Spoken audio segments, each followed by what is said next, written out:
during martial law, there were no massacres like what happened in Mindiola during the supposed democratic government of Cory Aquino.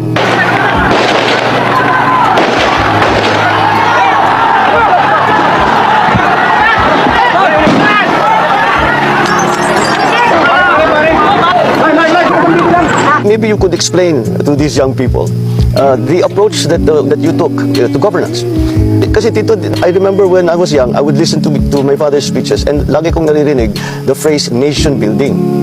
And I have not heard that phrase since 1986, and it does not seem to be the priority or the guiding principle in governance anymore.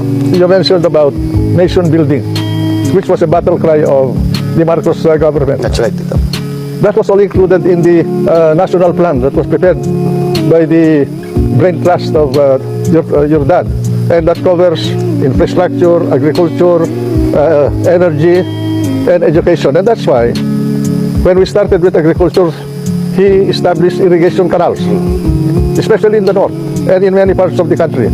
And then he went into electrification. The national electrification that we have started with your father. He started the geothermal sources of energy in the country today, which is helping the economy. And then later on, as a part of his national plan, education of the people. And that's why he created the system of state universities that expanded the educational system in the country and made education cheaper for the people. And so many others. He introduced land reform.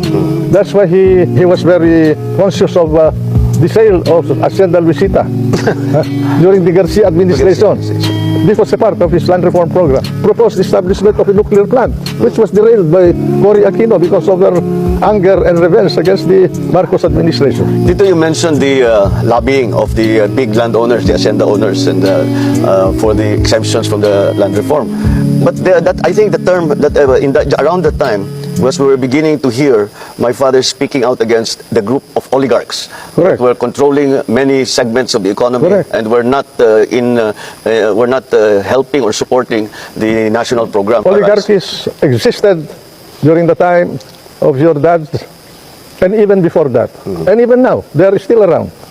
They control the economy, they control the agriculture because they own the haciendas, they control the communication, they want to control even government. If you will remember, you have to talk to interest groups to be able to run for public office in those days. Control Meralco, they control the media, they control the newspapers and the radio. Many facets of in the industry. The industrialization of the country was controlled by the so-called oligarchs of the land.